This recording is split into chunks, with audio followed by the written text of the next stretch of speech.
So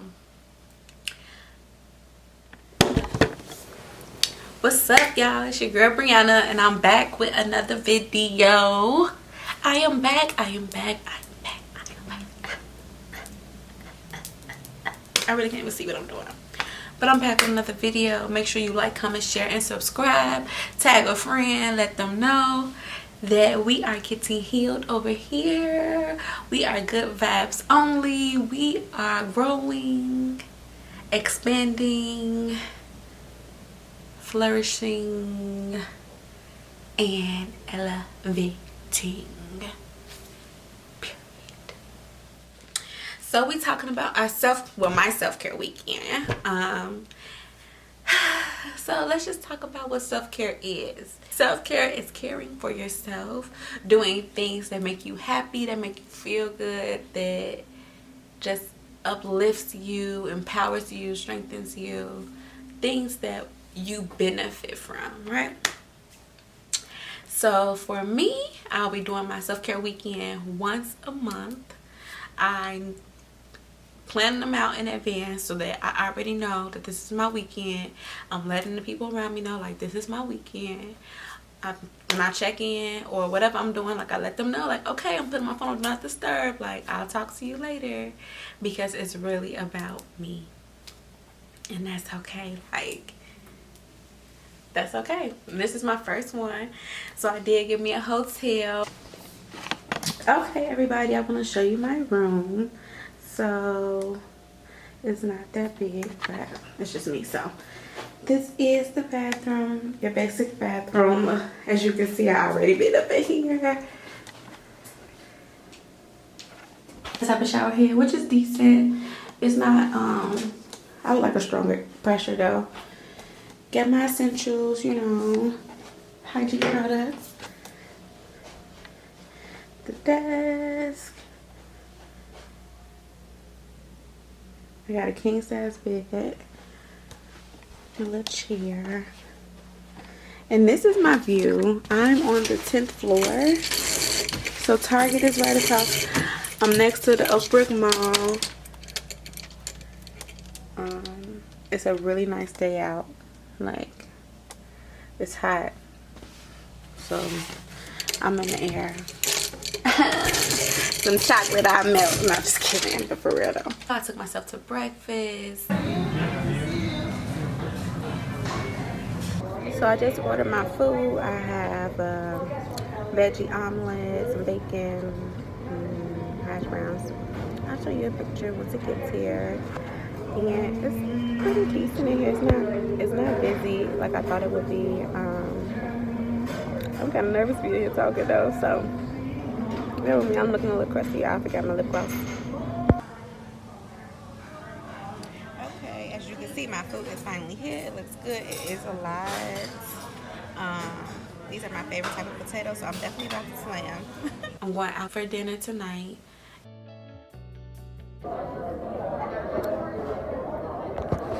It's definitely more busier in here than earlier when I went to breakfast, but I'm okay. The waitress had put, well, not the waitress, the hostess had put down an extra meal. I'm like, it's just me. She's like, oh, well, enjoy. So, trying to normalize taking yourself out, treating yourself to a meal. You deserve it. My romper is a little more fitted than I anticipated, so I was self-conscious about wearing my heels, but I ended up wearing them anyways, because I can't help it that the Lord bless me, okay? That ain't my fault. I can't hide this up. He didn't give it to me to hide it, okay? He didn't give you cornbread too.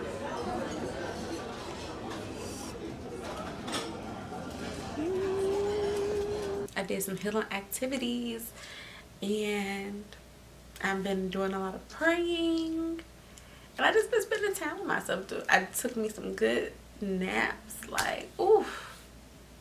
Y'all woke up at 5:30 in the morning. I was so rested. Like, so each weekend will be different.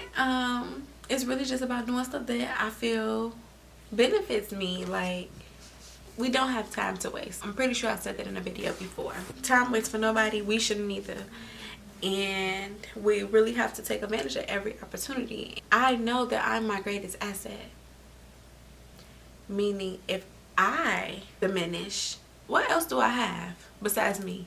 Truthfully, like, I have my family, okay, but like, I want to be the best version of myself. And if I'm not good emotionally, if I'm not good physically, if I'm not good health wise, how can I benefit me? Because I'm my greatest asset. Like, I'm my greatest possession. I'm my greatest everything. Like, I am my everything. Like, I want to make time for me because I value me. Like, essentially, what I'm understanding is I attract what I am. And sometimes I attract the opposite of me. But for the most part, you attract people that have similarities and common interests, right? So that's the type of people I want around. Like, I want people around me that also value themselves. Because if they value themselves, it's more likely that they'll value me. Because if a person don't care about themselves, they definitely not going to care about you. Like, you know what I'm saying? So I want people around me that care about themselves too. Like, let's all care about ourselves. Let's all understand that we are our greatest asset. So that's why I started my self-care weekend, because I do a lot of pouring. And for me to effectively pour, I need to make sure that I'm allowing God to refill and replenish, which means sometimes I have to take time away for me and for God. Like, granted, God is a part of my life every day. I definitely set time in the mornings for him. My self-care weekend, I'm definitely being more intentional about including him in my day. Like, I probably done prayed 4 times today.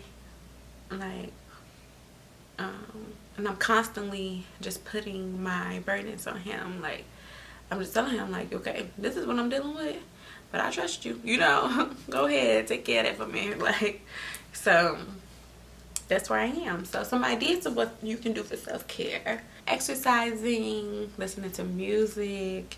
You can get a hotel, go to the pool, take a trip, go shopping. Whatever makes you happy, honestly. That's what self-care is. Things that make you happy. And be intentional with it. Like, don't wait until you ran down, hair falling out, to be like, okay, let me start loving on myself. No, love on yourself now. Love on yourself now. Because once you start loving on yourself, the people around you will start loving on you too. And they will start loving on you the way that you want them to love on you. We are about to talk about healing. So the definition of healing is the process of making or becoming sound or healthy again. But the healing that I'm speaking of is more of a spiritual healing, more of an emotional healing, all of that, just being whole. Like I said, I'm really focused on becoming one with myself, becoming one with the Lord, and I just want to be whole. Like, I want to be the best version of myself. You can't fully have a peaceful life if you still have childhood trauma that you still need to address, you know, or current trauma that you need to address. You may have some days where you're good, but you'll have a few days where it's just like, oh, I can't today, you know. But I want to get to a place where the things that used to bother me don't bother me anymore. And I just want to be the best version of myself. Like, I feel that I'm getting better. I'm definitely getting better, but I'm not fully healed. I need to learn to be more receptive to being loved properly. I need to be more receptive to a lot of things. So part of what I've been doing with this healing process is being intentional. Like, I'm sure we've talked about it before. Like, you have to be intentional with this. It's not gonna be easy. You're gonna have to answer some hard questions. Sorry, I'll take off my shoes. I'm getting comfortable. If you truly want to be healed, then you need to be honest with yourself. Like, it's okay. It's between you, the Lord, and you. Granted, some of the things that we may see within ourselves, we may not like it. But instead of beating yourself up about it, just be like, okay, I don't like this about me. I'm going to change this and change it. Boop. Problem fixed. Like, it's that easy. However, the work is what's going to make it difficult. Being consistent, being intentional with not repeating that behavior, especially if it's something that you've been doing forever. Like a lot of us use that excuse, like, this is how I grew up. I've been like this forever. But that doesn't make it okay. Like, when has doing something the wrong way for X amount of time made it okay to continue to do it? Because what I know is when you know better, guess what you do? You do better. Well, you're supposed to. Now, some of us, we be real ignorant, we be real stubborn, and that's okay. But at some point in your life, if you want to elevate, if you want to grow, if you want to go higher within yourself, spiritually, in all levels, like I always feel like it's always room to grow, it's always room to develop, it's always room to learn, and I'm willing to do it whenever. If that's the type of lifestyle that you want to live, then it's important to be healed. It's important to be healed, because your healing reflects the way that you treat others. It reflects the way that you treat yourself. It reflects the way that you treat your job. It reflects the way that you interact with people. Like, your healing shows so much.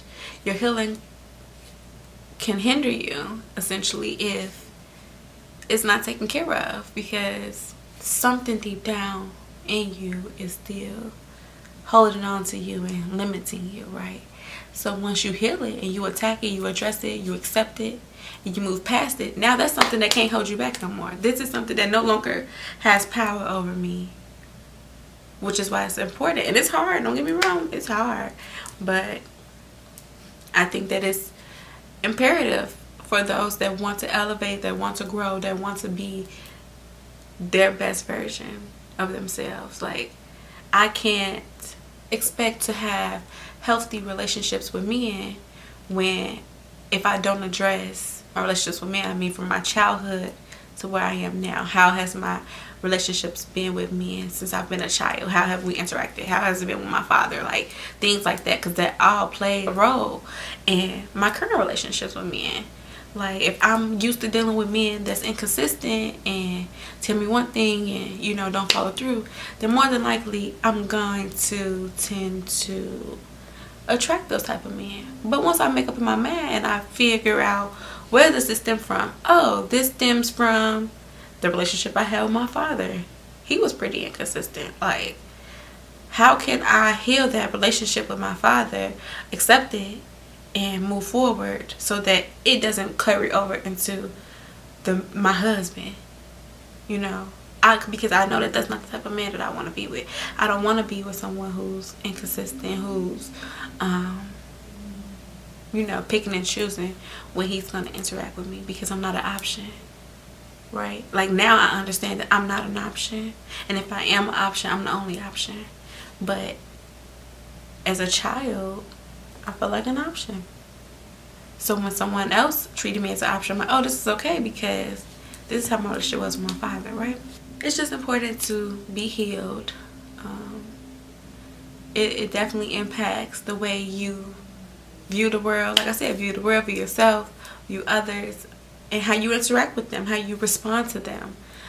So when I was okay, I'm a positive person. Like I said, I like to do these type of videos. Like, I like to talk about healing. I like to talk about elevation. I like to talk about growth. Like, that's who I am. I really, truly enjoy seeing people become the best version of themselves. I enjoy seeing people, like, overcome obstacles, and, like, that just brings me so much joy.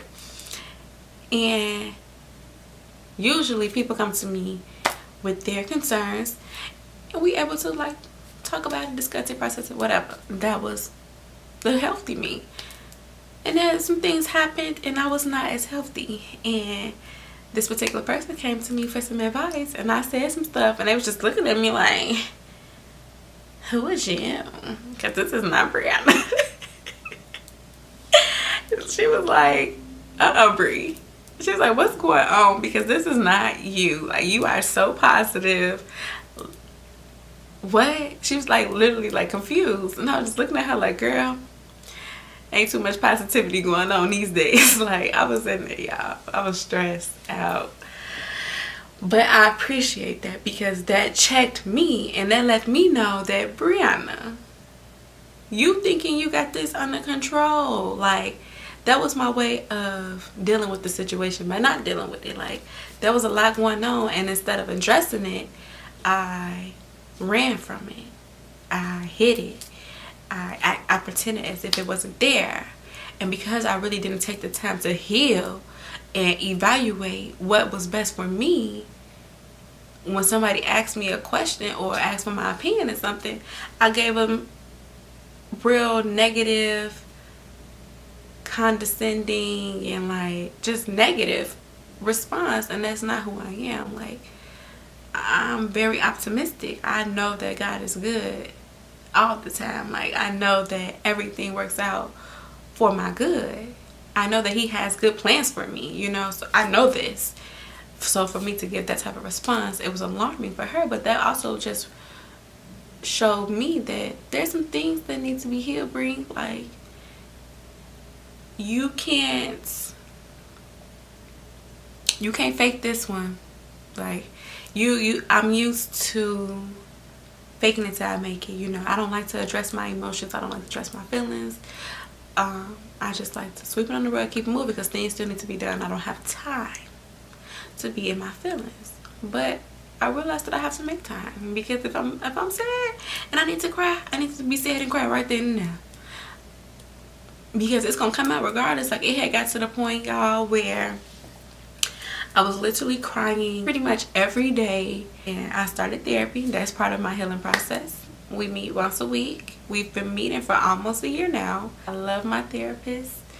She's so funny. Like, I love it. I really think that it's important to have those conversations, and for me, it's a sense of security, because a part of me, I'm becoming more comfortable discussing these things with people that I know truly have my best interests at heart. However, during that time, I didn't want to talk to nobody that knew me. I didn't want to talk about it. So it was beneficial having a therapist that did not see me, that provided a barrier that allowed me to be comfortable, that allowed me to feel safe, being vulnerable, to open up about the things that I was experiencing. And the thing about the Lord is, like, he's not just going to give you patience. He's going to give you situations that's going to test your patience so that you can build the patience. Which is like, just give it to me. Jeez, please. So I've been put in a lot of situations that really have tried my patience. Really tried it. So I am watching the I Am Worthy podcast with Brittany Noel. I'll put her links down below. And I really enjoy her podcast. Also, like, I've been reading books, self-help books. That's been helping. And this, like, I have my self-care weekend now. That's taking time for me, taking time to love me. I'm viewing it as I'm dating myself. You don't want to work yourself so hard to the point where you stressed continually. Like, stress is really a silent killer. So many people probably having heart attacks. Like, don't I got time for that?